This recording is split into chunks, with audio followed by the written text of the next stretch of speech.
آج میں طلبہ کو نا درس تفسیر پڑھاتا ہوں نا، تو وہ چور کے بارے میں آیتیں آئیں، والسارق والسارقۃ فاقطعوا ایدیہما، چوری کرنے والا مرد ہو یا عورت، اللہ فرماتے ہیں ان کا ہاتھ کاٹ ڈالو، جزاء بما کسبا، جو جرم انہوں نے کیا اس کی سزا ہے، نکالا من اللہ، اللہ کی طرف سے یہ پکڑ ہے، واللہ عزیز حکیم، اللہ زبردست غالب اور حکمت والا ہے۔ کیوں یہ کیوں فرمایا غالب اور حکمت والا ہے؟ یہ اس لیے کہ بھئی 5-6 ہزار روپے کی کسی بندے نے چوری کی، اللہ کہہ رہے ہیں ہاتھ کاٹ دو، انسانی عقل کہتی ہے نا کہ یار ہاتھ کروڑوں روپے کا اور چوری 5,000، 5,000 کے بدلے میں بندے کا ہاتھ ہی کاٹ دیا آپ نے، تو بظاہر تو یہ ظلم لگتا ہے نا، سمجھ میں نہیں آتا۔ تو اللہ نے ان اشکالات کے جواب دیے، فرمایا ان اللہ عزیز حکیم، کہ اللہ زبردست، واللہ عزیز حکیم ہے یا ان اللہ عزیز حکیم، کہ اللہ زبردست غالب ہے اور حکمت والا۔ غالب کا مطلب کہ تم جو ہاتھ کاٹ رہے ہو خود سے نہیں کاٹ، تمہیں کسی کا ہاتھ کاٹنے کی اجازت نہیں ہے کسی جرم پہ، اللہ کو اجازت ہے، تو یہ ہاتھ کاٹنے کی نسبت کس کی طرف ہوگی؟ اللہ نے کاٹا ہے، تم تو صرف اس کے نمائندے بن رہے ہو، تو اللہ کو تو اس کی بھی اجازت ہے کہ وہ ٹرک کے نیچے کسی کو کچل دے۔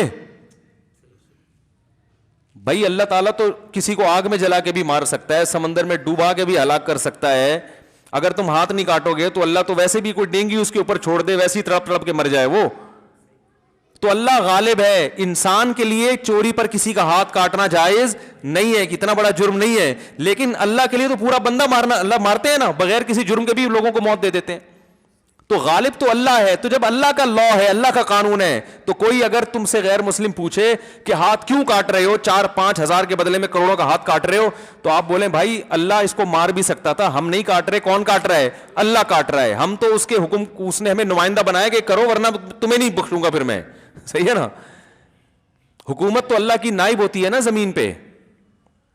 اور آگے اللہ نے فرمایا حکیم، اس میں دوسرے اشکال کا جواب دیا کہ اللہ تو غالب ہے، تو جو چاہے کر سکتا ہے، تو ٹھیک ہے یہ بات تو سمجھ میں آتی ہے، بھائی تو بادشاہ ہے جو چاہے کر، لیکن ایسا لگتا ہے کہ اچھا کر نہیں رہا ہے، گویا معاذ اللہ اپنے اختیارات کا غلط فائدہ اٹھا رہا ہے، 5,000 کی چوری کی ہے، کروڑوں کا ہاتھ کاٹ دیا، ویسے قدرتی حادثے میں مار دیتا تو چلو، ہمیں تو کہہ رہے جا کے ہاتھ کاٹو، تو ٹھیک ہے لاجیکلی یہ بات درست ہے، تو سب کچھ کر سکتا ہے، تو تجھے ہاتھ کاٹنے کا بھی اختیار ہے۔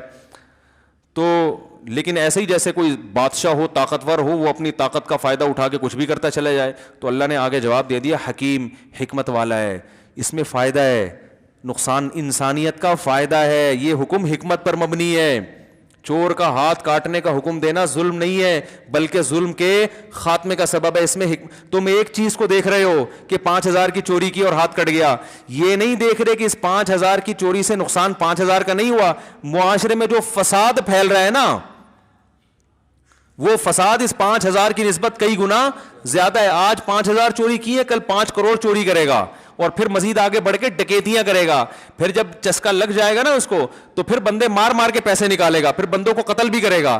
ایک ہاتھ کو بچانے کے لیے درجنوں لوگوں کا قتل کروا دو گے تم۔ تو چور جتنے بھی مجرم ہیں نا دنیا میں، وہ پیدائشی مجرم نہیں ہوتے، وہ آہستہ آہستہ، دیکھو آج جو شراب پی رہے تو ڈائریکٹ شراب پہ تھوڑی آیا، وہ پہلے سگریٹ پہ آیا، گٹکوں پہ آیا، پان پہ آیا، جب عادی ہو گیا چلو بھائی یہاں بھی چلو۔ جو آج قتل و غارت میں لگے ہوئے ہیں، یہ بچپن میں پہلے گھنٹیاں بجا بجا کے بھاگا کرتے تھے، ان کی شرارتیں بس اتنی ہوتی تھیں، ابا سے پٹے نہیں، کسی نے تنبیہ نہیں کی، پھر مسجد سے چپلیں چرانا شروع کر دی، پھر کسی نے مارا نہیں کہ چپل ہی تو ہے، پھر نتیجہ ہوتے ہوتے ہوتے ہوتے لاکر سے پیسے چرانا، پھر ابا کے پرس سے۔ پھر انسان کو جب فری میں پیسہ ملتا ہے نا تو ہوس بہت تیزی سے بڑھتی ہے، پھر اس کے خرچے اتنے ہو جاتے ہیں کہ حلال میں وہ خرچے پورے نہیں ہوتے۔ انہوں نے جو جوانی کا ٹائم حلال کمانے کی صلاحیت میں لگانا تھا، وہ ساری صلاحیت چوریوں چکاریوں میں لگ چکی ہوتی ہے، جو وہاں صلاحیت۔ اب وہ تبھی آپ دیکھیں، اب اس کو ابھی کیا ہوا، کچھ دن پہلے ایک جاننے والے ملے، رشتہ دار تو نہیں تھے، وہ بہت بڑے کرکٹر تھے، بین الاقوامی ٹیم میں ان کی سلیکشن نہیں ہوئی تو اب رکشا چلا رہے ہیں وہ۔ ہم نے کہا یار اتنا بڑا کھلاڑی رکشا کیوں؟ انہوں نے کہا بھائی ساری زندگی تو کرکٹ میں لگا دی کہ میں بین الاقوامی ٹیم کا کھلاڑی بنوں گا، اب سلیکشن نہیں ہوئی تو اب آتا کرکٹ کے علاوہ کچھ ہے نہیں، تو اب کمانے کے لیے تو کرکٹ میں اتنا پیسہ تو نہیں، بین الاقوامی ٹیم میں جاؤ تو ملتا ہے نا پیسے، ایسے تو گلی محلے والوں کو تھوڑی ملتا ہے، تو ساری زندگی تو لگا دی اس میں، اب کیا بیچارہ کیا چلا رہا ہے؟ رکشا چلا رہا ہے۔ نہ ایجوکیشن کی طرف توجہ دی. ہاں جس کی لک لگ گئی وہ انٹرنیشنل ٹیم میں چلا گیا یا اس سے کم لیول کی ٹیم میں, لیکن کسی بڑی ٹیم میں چلا جائے گا تو اس کی تو ویلیو ہو جائے گی. جو نئی سلیکشن ہو سکا, سب کا تھوڑی ہوتا ہے, لاکھوں لوگ آتے ہیں, ایک چند ایک کا ہوتا ہے اس میں. تو ایسے ہی جب چوری چکاریوں میں ٹائم گزار دیا تو اب حلال میں کمانے کی صلاحیت بھی نہیں ہے اور حلال میں اتنا پروفٹ ہے بھی نہیں. چوری میں تو بڑا پروفٹ ہے, بیٹھ بیٹھ یوں کرو بس, پتہ ہی نہیں کسی کو کیا خیال ہے. تو اللہ فرماتے ہیں کہ بین الاقوامی لاز اپنی جگہ, لیکن اللہ نے جو قانون بنایا یہ حکمت پر مبنی ہے. ایک کا ہاتھ کٹے گا, سینکڑوں لوگوں کو عبرت ہوگی, لوگوں کی جان بھی محفوظ, لوگوں کا مال بھی. تم صرف 5,000 دیکھ رہے ہو کہ 5,000 کے بدلے میں کروڑوں کا ہاتھ کٹ رہا ہے. ہم صرف 5 نہیں دیکھ رہے, ہم آگے پورا فیوچر دیکھ رہے ہیں. سمجھ رہے کہ نہیں سمجھ رہے؟ اور دوسری بات یہ کہ یہ ضروری بھی نہیں ہے کہ پہلی دفعہ میں پکڑا جائے. یہ تو جب عادت ہو جاتی ہے نا. اکثر حضرت عمر کے دور میں ایک چور پکڑا گیا, اس نے کہا اللہ کی قسم پہلی دفعہ چوری کی ہے, معاف کر دیں. انہوں نے فرمایا کہ پہلی دفعہ میں پکڑا نہیں جاتا آدمی. صحیح ہے نا, پہلی دفعہ میں تو بہت احتیاط کرتا ہے, جب یوز ٹو ہو جاتا ہے کر کر کے پھر احتیاط چھوڑ دیتا. کئی دفعہ دیکھا نا نہیں پکڑا گیا تو پھر کر لیتا ہے. کل کسی نے بتایا کہ ڈکیتی کے لیے کچھ لڑکے آئے 17-18 سال کے, جن کے ساتھ ڈکیتی, انہوں نے مجھے خود کل واقعہ سنایا. کہہ رہے ہیں ان لڑکوں کو میں نے دیکھا, پستول ان کے ہاتھ میں تھی, ہاتھ کانپ رہے تھے ان کے, ایسے لگ رہا تھا کہ ابھی یہ ڈکیتی سیکھ رہے ہیں. تو آپ مجھے بتاؤ, کہہ رہے ہیں میں نے اس لیے موبائل دے دیا کہ کانپتے ہوئے انگلیاں ایسے چلی نہ جائے. ہاں وہ مجھے, میں نے کہا یار تم نے تو عجیب آدمی ہو, تم نے اس کو جب وہ کانپ رہے تھے تو تھوڑا ایک دھکا وکا لگا دیتے اس کو. کہہ رہے ہیں یار مجھے ڈر یہ تھا کہ کانپتے ہوئے میں کہیں نہ چاہتے ہوئے نہ گولی چل جائے. تو اب دیکھو, انہوں نے مجھے خود کل کا واقعہ ہے, کہہ رہے ہیں کہ ایسے ہاتھ نہ اس کے ڈاکو کے, 17-18 سال کا بچہ تھا. تو آپ مجھے بتاؤ یہ 17-18 سال کا بچہ جس کے ابھی ہاتھ کانپ رہے ہیں, تو کیا یہ پہلی دفعہ بندوق پکڑ رہا ہے؟ اس سے پہلے اس نے کبھی چوری نہیں کی ہوگی, یقیناً اس سے پہلے کم درجے کے جرائم کی. اس کا چسکا لگا تو اس نے کہا آپ ذرا ترقی کرو, اور 2-4 دفعہ ہاتھ کانپیں گے. جب لوگوں نے موبائل پکڑا دیا تو پھر اتنا کانفیڈنس پیدا ہوگا کہ کچھ وقت کے بعد ہاتھ کانپنا ختم. پھر تو ایسے بندوق رکھے گا یہاں. وہ ایک اوبر میں سفر کر رہا تھا کچھ دن پہلے, تو ایک اوبر والے کے ساتھ نا میں بیٹھا ہوا, تو اکثر جان پہچان والے ٹیکسی ڈرائیور نکل آتے ہیں, کہہ رہے ہیں ارے مفتی صاحب خیریت سے؟ میں نے کہا ہاں وہی خیریت سے. کہاں جا رہے ہیں؟ فلاں جگہ جا رہے ہیں. تو مجھے کہنے لگا یار ڈکیتیاں بہت ہوتی ہیں. میں نے کہا کوئی دلچسپ واقعہ؟ وہ کہہ رہے ہیں کچھ دن پہلے کچھ ڈاکو آئے, میں کسی فیملی کو لے کے جا رہا تھا. وہ ڈاکو آئے, مجھے کہنے لگے, گاڑی روکی نا, بول نکال موبائل دے اور پیسے دے. کہتے میں نے کہا کچھ اسلحہ تو دکھاؤ. خالی ہاتھ, یہ اس کو ان کو بول رہے ہیں.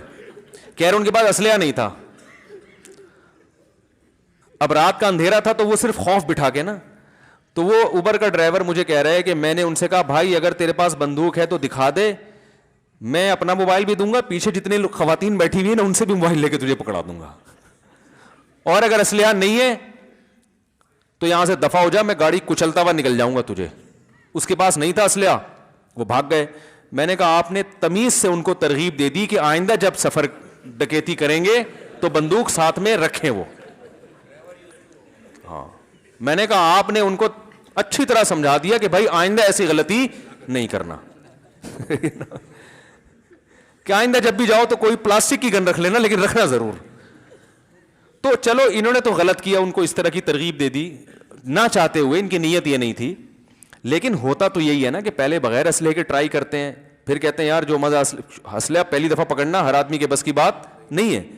تو اللہ نے فرمایا کہ اللہ زبردست غالب ہے, جو چاہے حکم نازل کر دے, تمہیں چون و چرا کی اجازت نہیں ہے, میں اپنے اختیارات استعمال کر سکتا ہوں.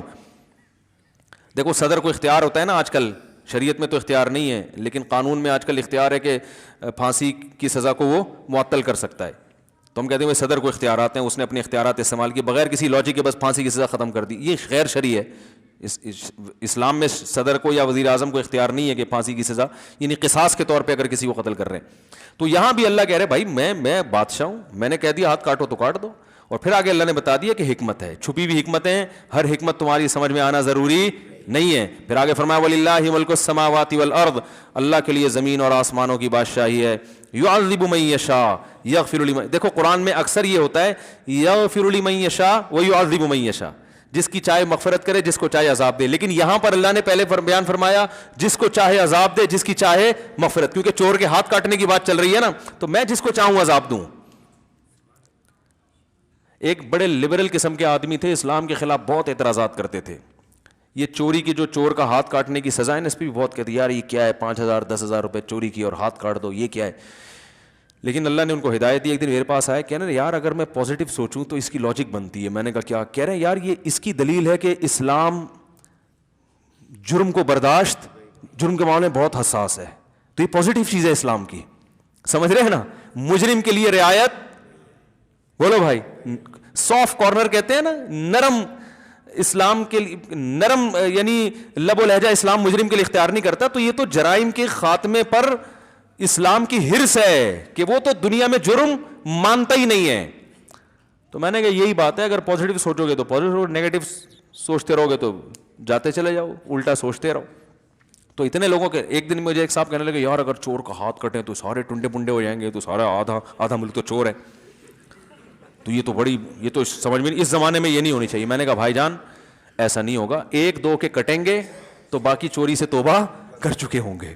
ٹھیک ہے نا, 1-2 کے کٹیں گے ہاتھ, باقی سب توبہ کر. تو اسلام میں ڈاکو کی سزا بڑی سخت ہے, جو دن دہاڑے لوگوں سے یا رات کو علانیہ لوگوں سے ڈکیتیاں کرتے ہیں. اسلام میں ان کی سزا یہ ہے کہ بھائی اگر یہ گرفتار ہو جائیں, ہاتھ پاؤں کاٹ کے چوک پہ لٹکا دو ان کو, قتل کرو ان کو فوراً. یہ جیلیں ویلیں نہیں ہے اسلام میں, جیل میں ڈال دو, 25 سال کیس چل رہا ہے بھائی, گواہوں سے ثابت ہو گیا, فوراً لٹکا کے چوک پہ لٹکا دو اس کے. ان یقتلوا او یصلبوا او تقطع ایدیہم وارجلہم من خلاف. تو کہاں سے کہاں بات چلی گئی.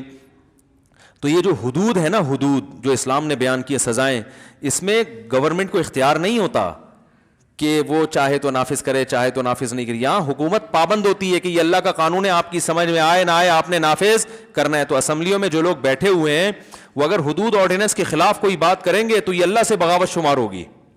وہ اس کے پابند ہیں کہ وہ اس قانون کو پاس کرانے کی کوشش کریں گے. بھائی یہ تو طے شدہ ہے, یہ تو قرآن نے بیان کر دیا, چور کا ہاتھ تو کٹے گا ہی کٹے گا. یہ تو اللہ نے ہمیں آسانی دے دی کہ بہت سے موٹے موٹے قوانین میں ہمارے لیے سوچنے کا آپشن ختم, کیونکہ جو سوچتا ہے وہ کنفیوز ہوتا ہے, کنفیوز ہوگا تو وہ کوئی تبھی ہمارے ملک میں دیکھو نا قانون بنتے ہی نہیں ہے, بنتے ہیں تو 10 قسم کی آرا سام. اگر اسلامی قانون ہو بھائی چور کا ہاتھ کٹے گا, جو دن دہاڑے یا رات کو دہشت گردی کرے گا اس کو فوراً پکڑ کے چوک پہ لٹکا دیا جائے گا. اب اسمبلی میں اس پر بحث ہو, بھائی شراب پینے والے کو 80 کوڑے لگیں گے, ٹھیک ہے نا, کو ایجوکیشن کو ختم کیا جائے گا. اب بھائی کیوں, اس لیے کہ قرآن نے بیان کر دیا. اب اور آگے کی چیزیں سوچو جن کو قرآن اور حدیث نے صراحتاً بیان نہیں کیا, اس پہ ہم بیٹھ کے غور کریں گے. یہ جو چیزیں بیان کر دی ہیں وہ تو طے شدہ ہے بھائی, اس میں تو 2 رائے ہو نہیں سکتی. اسلام کے نام پہ بنائے نا, تو اس میں اسمبلی بحث کرنا ہی غلط ہے. جو اسمبلی میں پہنچے ہوئے لوگ ہیں ان پر لازم ہے کہ بھائی یہ تو ہے, یہ تو طے شدہ ہے, اس میں 2 رائے تھوڑی ہو سکتی ہیں. لیکن کیوں گڑبڑ کرتے ہیں؟ ان کو ڈر ہوتا ہے کہ ہماری عیاشیاں, بولو بھائی, اب کوئی شراب پی کے پہنچا ہوا ہو, یہ قانون پاس کرے گا کہ شرابی کو 80 کوڑے, تو وہیں سے ابتدا ہوگی. بھائی چلیں پھر سائڈ پہ آپ آ جائیں, آج بل پاس ہوا, آ جا بھائی گڈی نو, پنجاب میں تو نا گڈی نو سائڈ تلا جی, تو سب سے پہلے آ جاؤ بھائی سائڈ پہ ہو جاؤ.